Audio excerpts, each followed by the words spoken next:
Guys, did a little bit of cutting last weekend or so, and I'm finally getting around to cleaning my saw. What we have is a 261 stihl. I have quite a few of them. I just figured I'd make a quick little video, maybe not so quick, of how I go about cleaning a saw. It may not be everybody's way, but it's a way. So if you're new to saws or looking to try to maintain what you have and not really knowing much about it, or I just figured it'd be a good talking video if nothing else. But first thing I have also, I received for Christmas this this electric sharpener here that I was going to give a test out to. I have two chains to sharpen. I'll show you how this works and give you an idea, and I'll do a file on the other one and see which one's quicker. All right, I will, let me get this set up here and I'll be right back. Okay, here I am, I'm back. I got it set up and I did a little bit of testing. Still on the fence about it. First off, as you can see, it comes with this really nice screw-on table, I guess you'd call it, that actually has nice increments there so you can set your angles. You can do 25, 30, 35 degrees, which is nice. Also has a nice depth gauge type of affair, as long as my fingers work, that you can set it in, and it kind of pretty well gets you where you need to be. I didn't really care for the way it fit down in, so I started running it, admittedly without this, but it probably doesn't really matter all that much, I'm sure. Has a little nut for the end of here. If you don't want to use that table, it just threads on. Fits up nice, makes a bit of noise, but it does have a nice variable switch. It goes very fast. Gets done nice and slow, doesn't vibrate that much.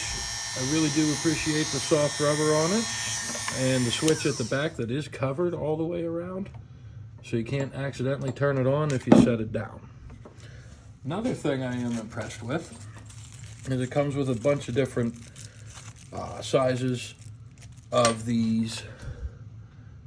I don't know if you can get in there really nice or not, but they're pretty sparkly. They're nice, like a diamond almost coated sharpening stone, so they don't wear down as fast, which is really nice thing to have for pretty much anything. You don't have to sharpen, or if you have to change it all the time, it's quite less than fun. So everything's put together really nice. I do appreciate it as a package. I think it's great. I've done a couple of teeth here on this particular chain, which is just a semi chisel. It's kind of my backup chain. I went out and ran my full chisel chain into a rock, so I was very unhappy about it. Had to change out when I was cutting, but I'm going to touch them both up here and I'll show you this and how it works, and then I'll do a little bit of file and show you how I do it. Ready for all the comments about how bad it is. But I'll show you here and I'll give you a quick look. I'll start over here where we know we have some teeth that haven't been touched yet. Oh, lighting is kind of hard to get here. As I said, it's just a semi-chisel. There we go, now we can focus a bit. And you can tell it hasn't been touched or anything like that. They're not really all in bad shape. I've seen a lot worse in the world. But I'll show you me running it a little bit here and give you my thoughts and opinions on it. There we go. Turn it on. Turn it up a bit here. And we'll start here. Now I'm just following the line. There's a little witness line here on the chain that I follow.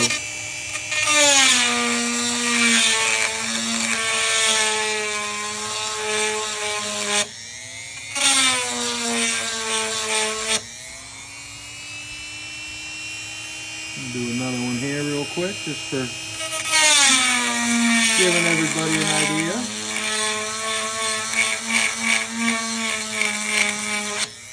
Boy, that one's pretty bad. There we go. And that's it, really. It just, it touches them real quick, and that's, boy, that's a real nice sharpness there to it. And you can see, hopefully, you can tell with the shiny mark on there versus the not so shiny mark, where I've done and where I haven't done. And it does just that quick. That's kind of nice. I appreciate that. Quick work at the end of the day is really nice, especially if you have to go out the next day. One thing I would say you have to worry about is if you get it going too fast or too slow and you hang out too long on your teeth. Sorry about the cord in the way. And you hang out too long on your teeth, they will heat up. And if you don't put it in the right spot, you'll get a burr. But as a faster substitution to filing by hand, I give it a 6 out of 10, 6.5 out of 10. Obviously, you're never going to beat a grinder like a Symington or something like that, where you're just going to hit it and make it perfect every time. But no, that's a solid option. This one is the it's on the side here, the Sharp Pebble brand. I can honestly say I would recommend it. Well, then after this, I'm gonna finish sharpening this up off camera because I don't think anybody really wants to watch all of that. Besides, Buckin has the market on saw sharpening videos, but I'm gonna finish this one up with this, and then I'll put the other one on to file, so you can see how I hand file. Maybe we'll pull the two chains off and give a comparison of the two, what they look like, and we'll get on with cleaning the saw. All right, so we're back. Off camera, I finished up sharpening the other chain, swapped out to my full chisel chain, which I can't really get perfect, great angles there. It's very, very dull, as you can see. But if you look right here, or right here at the very, very tip, they make a very sharp, pointed angle, which is what makes them a full chisel chain versus a semi-chisel, which is a little bit rounder. These ones are, there's those lines I was talking about to follow for your sharpening angles. As you can see, this one's, it's used a lot. But what I'm going to try to do, hopefully I can get it on camera. I have a very, very limited amount of room to set you up here. But what I do is a file. This is a round file. Sometimes I do square file. I find it's not worth the extra effort that goes into it for the little bit of faster it goes, just for cutting firewood. Someone that's out felling trees for a living or trying to make a name for himself or anything like that would probably want to do it because it's a little faster, a little easier to control, a little bit more work though. So what I do, it's probably all wrong, but I follow the witness lines and I take my file and I just run a few times until that piece at the very, very corner just gets sharp. Oh dear. Well, I guess we'll take a look because this tooth is in fact done. And if I can get it to focus, this is just about done. And it does make a nice hook there. If I can get it to ever focus. Now I see why everybody has a hard time. There you go. It does get a nice hook. Doesn't take all that unreasonably long. Sorry about the drop again. Doesn't take all that long. Real easy to do on the back of a truck. You know, hey, it's fuel break time. It's put some gas and oil in the saw and touch it up type of thing. That way you always have a sharp chain to cut with. It's very old, very reliable, and I think, personally, makes the best sharpened chain that you'll ever cut with. As you notice, I'm doing this on the saw. It's because I don't really have a vise. I don't have, you know, anywhere really great to be doing it, but it's not outside, and outside today is a lovely Pennsylvania snow slush storm. So I'm downstairs in the basement at my workbench, and just figured I'd make a video for you guys about it. But you get them real quick, sharp. Those will actually cut your finger wide open like a razor blade, so you got to be careful. And like I said, it doesn't take all that long to run down one side, spin the saw around, go down the other side, be done with it. Just know. Now at the end of that, I'll show you. This is kind of a how I do things video. I'll take, this is just your standard, everybody calls them worthless, but I use them and they work fine for me. The stihl depth gauge setter, you could call it. And what I do is, see if I can get you a view here. See if we can see it. That depth gauge is up just a little bit from where that is. And the way you tell is you take your flat file, and if you try to touch it and it hits, you just give it a couple of files over.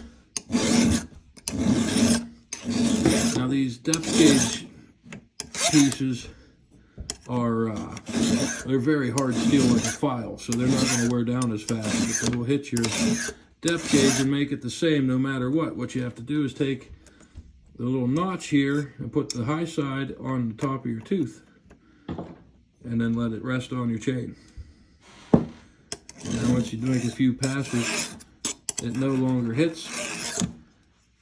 And then as you go down the line to each individual tooth, it basically makes it so your depth gauge cuts the same on no matter what tooth it is.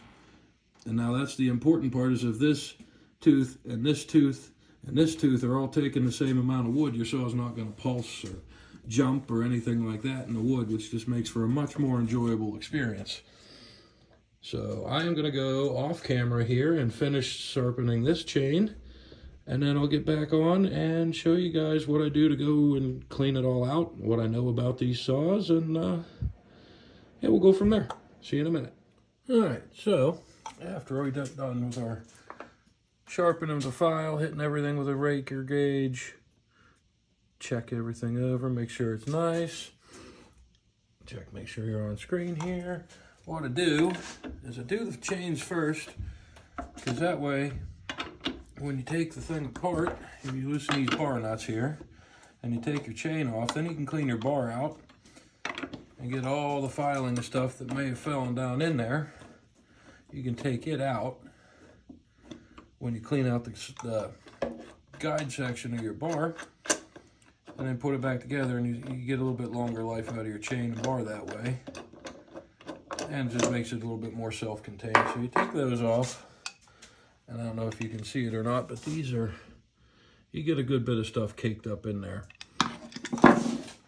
when you cut in the first place. So you just like to get that all. You can use compressed air, you can use a rag, you can use pretty much any number of things. Just get it all out of there so it doesn't plug up your oil ports and you don't burn up bars and chains. I'm gonna set this over here. So take that out. I just take a rag usually. You can generally tell the ones I've used because they're a mess. You wipe it down. You want to get everything out.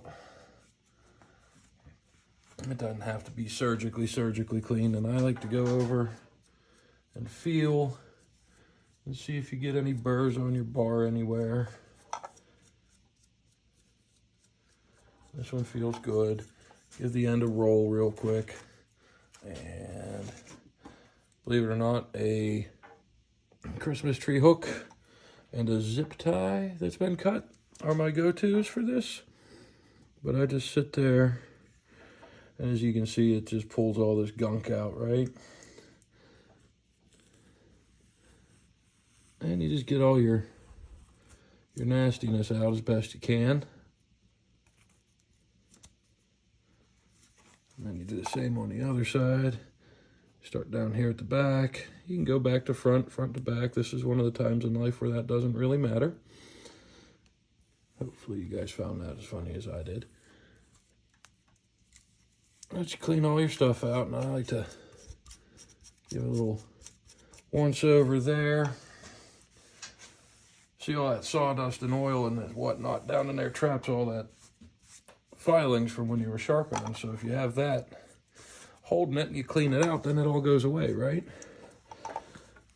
Now, I don't know if you can see, these holes here are where your chain adjuster goes. So you want to clean them out so you get good true chain tension when you go back together. And then this little hole right here, that's where the oil goes through. I'll show you where it corresponds on the saw here in a minute. But you just want to make sure you get your oil passages and adjuster passages real clean. And there's one on either side, or one on either, there on the top. You flip it over, it's on the top again, so you can flip your bars to get better even wear. So you want to make sure both of them are good and clear. You can sometimes look down in and see what you got to work with. That's about all I do for a bar, unless there's anything spectacular going on. Here, let me set this over here again. Now, when it comes to your chain, your clutch cover here, these generally just push on. You can usually, if you use a good oil, you can just take and wipe this. You don't really need to compressed air as much as everybody thinks you do. Compressed air makes it much faster, for sure. And you can generally get the bulk of it just by wiping it. And then you can take your multiple use tool here, and you can get down in there and you can pop these chain guides out. And that gets everything out of the way. So you can sit. And it takes a minute. I'm just going to talk through it here because I have this down on an autopilot cycle for myself. But you can just take, it all depends on how picky you want to get, but you can get up in the cracks with a little piece of wire, or a little paper clips are usually what my go-to were until I found these Christmas tree hooks. Those things work out real good. And give it a little shake here and there. And like I said, this part, it's more for taking care of your tools properly than it is for necessity, really. This clutch cover doesn't ever see oil. It doesn't ever see much of anything that's having sawdust on it wood effect. It's more just for taking care of the tool you got, right? We all have jobs, we all have bills, we all have everything. And you spent good money on your tool, you spent good money on your saw. You may as well take the couple minutes and clean it up right. Make it look nice. Put it away as good as it was when you found it. That way when you go to need it again, you know you're not going to have any problems. You have a nice sharp saw that's just going to cut and do the job the way you ask it to. It's absolutely free to take care of your stuff, but it's absolutely expensive to not. Oh yeah, it's a little bit of a therapeutic thing too, cleaning these things out. You take a couple minutes and relax and think back about the fun you had cutting firewood or cleaning up a tree or helping your neighbor, because that's what it's all about, really, is enjoying it and everybody being nice to each other. Sometimes you don't need to use a special rag. Your t-shirt works just fine. Now these go in there. They have, see if I can get you on camera. They have little keyholes, and they correspond to keyholes. And they're really good about just sitting in there. And they don't fall out even if you drop it, because, you know, your fingers are not working right today. But that's that. This slides back on there just like so. And your clutch cover's back to good to go, right? This gets a bit messy. It's kind of nice to have a place where you don't mind if you just sweep some sawdust up here at the end of the day. Now, what I was telling you about the bar and the oil passages, the oil comes, there's a driver on your clutch. Then when you throttle it up, it spins a pump, picks your oil up, and your oil comes out of this hole here. And it has a nice long slot to accommodate your bar adjustment, but your oil comes out of there. So you definitely want to make sure you don't have anything in there. And you don't really want to have a whole lot of oily sawdust and everything hanging around your clutch, because it'll leak in there and then your clutch will slip. But this is another one where you can really just get away with wiping it down. Get the bulk of it off. Whoa, sorry, I didn't mean to shake you. Don't have the greatest of camera setup here, but we're starting out. We'll get there eventually. Grab a different rag just because. Yeah, you just go ahead and give it a good wipe out. Now these 261s are really nice little saws. They have a nice 325 chain on them. It sharpens up real quick. For all it is, I think it'll tell you here on it, it is it's a 50cc saw. At least mine says it is. And I mean, for as light as they are and as little as they are, I literally throw this saw in my truck for every job. I have a 661, 461, an 038, 028 Super. This saw comes with me everywhere, and I put a 20-inch bar on it.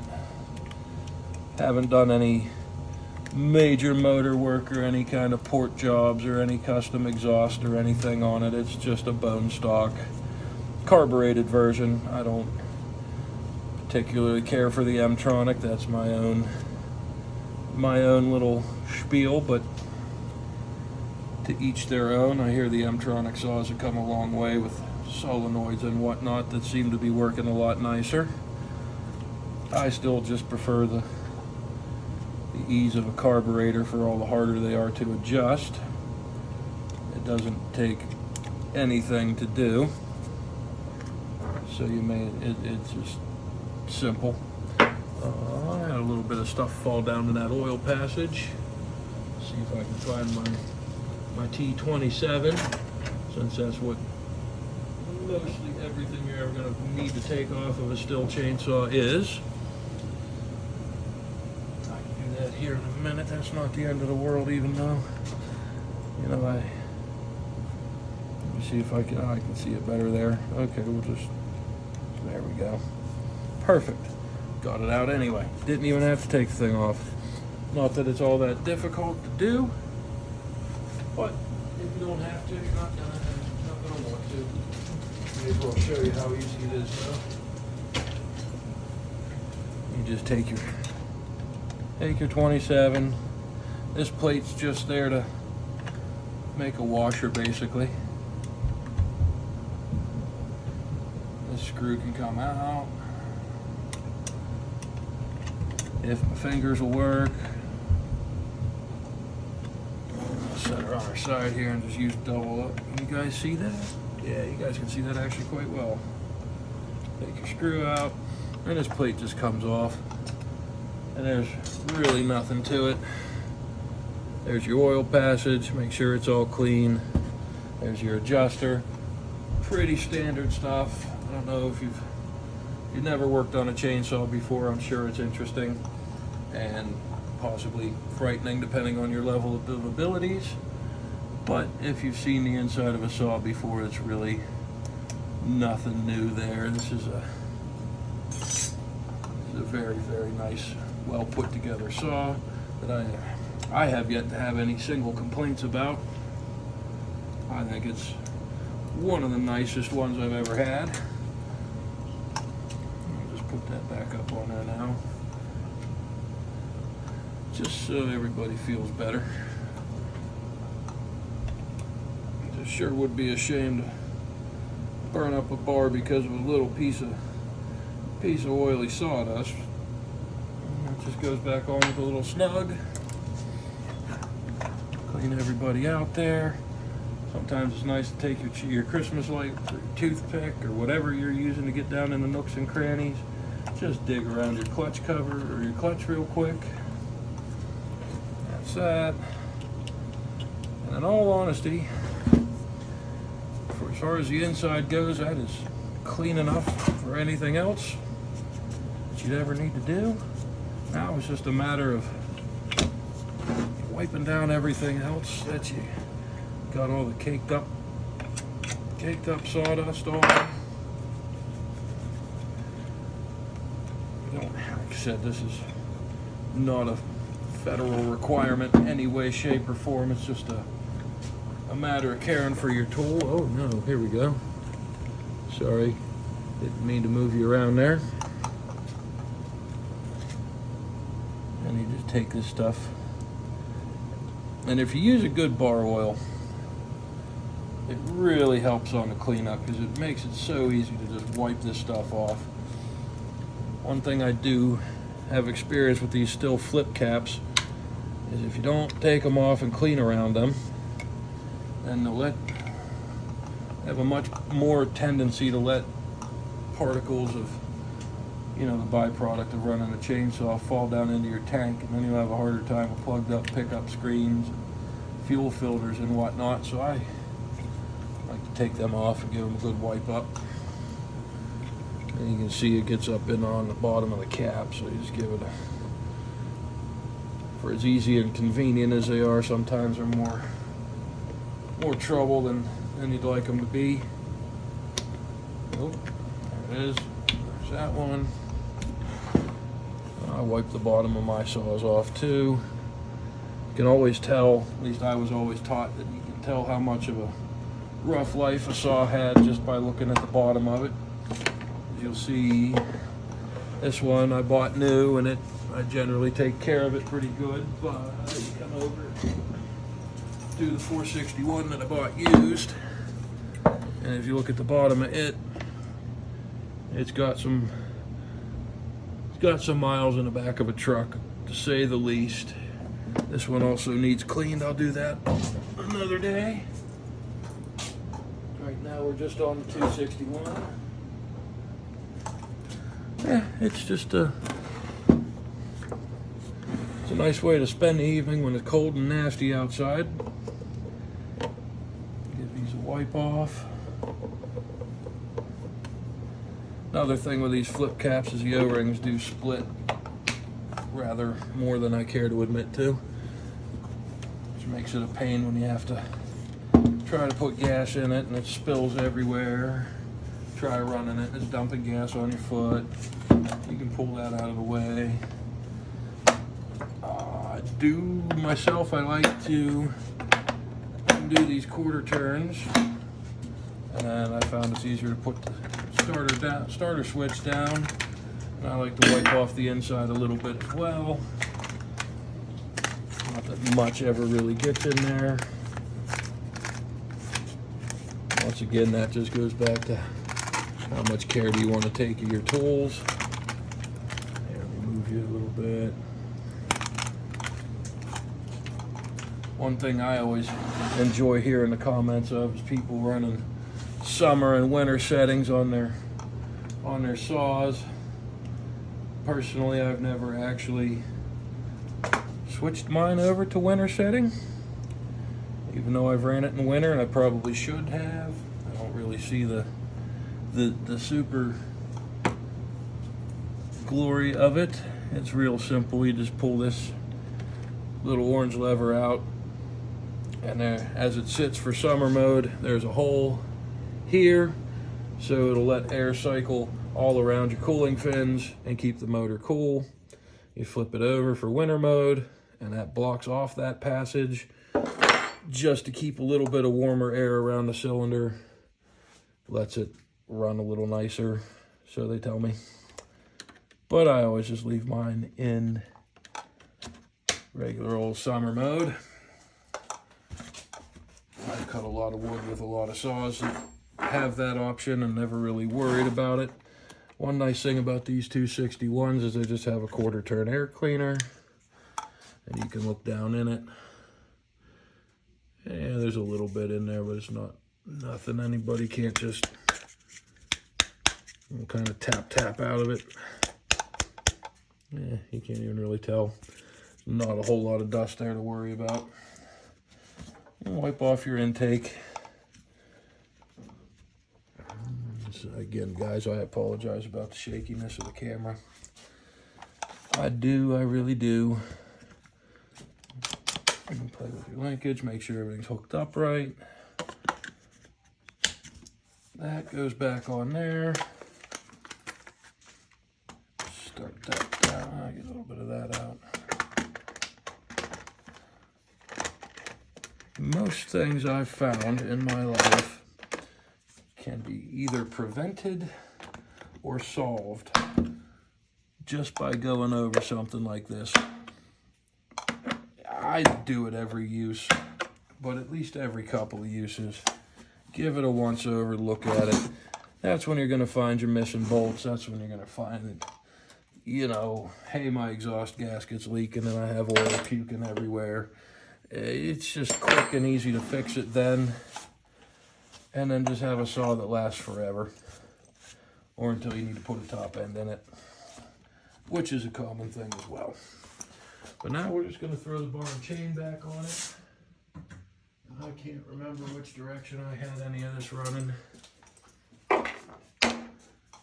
so we'll put the stihl up right, and just hold that up there on its lugs. There's a lot of ways to do this. This is just the one I found works for me. If you found one that works better for you, that's clearly the way to do it, because whatever way works best at the end of the day is the one you're going to use. I just roll that up on there real nice. I like to start to adjust it up in before I put my clutch cover on. Get it to touch. Nice thing about these 261s is they have the captive bar nuts on them, so you're never going to lose your nuts. When you step on it inevitably in the woods, is you have to change your chain or anything like that, and then you're down for the day because you can't, you know, put your clamp back on. They did away with that. This is all well-known stuff. These saws have been around for a bit now. Let's see if I can get a good angle of how I do this. I'm gonna try doing a little bit of camera work here and a little camera work there. I see the handle. I just pick the saw up by its handle here for adjusting my tension. I just pick it up and hold it, you know, up, and I check the tension, turn my screw. That's a little tight. Back it off a bit. And I like to go where I can see about 3 drive lengths when I pick it up on either direction. And I like it to snap back a little bit. 3 drives, nice snap. Feels pretty good. Now when you tighten your bar nuts, you don't really need, you know, all the torque in the world on them. You just need to snug them up pretty good so they don't back off. But a lot of times these studs like to pull out and everything like that. So you don't know anything about a bad day until you pull the studs for your bar nuts out. I like to go and give it a nice push through. That sounds good, runs free, nice and snappy. Then I lock up the brake. One last wipe off. And there you have it, guys. That's how I go ahead and clean a saw. My step-by-step. Let me know if you guys like content like this. I'll try to make more. We have a lot of things, a lot of good ideas on the works in mind once the winter gets, you know, less cold, snowy, a little bit more like spring. We'll have a lot more stuff coming to you. But appreciate you watching.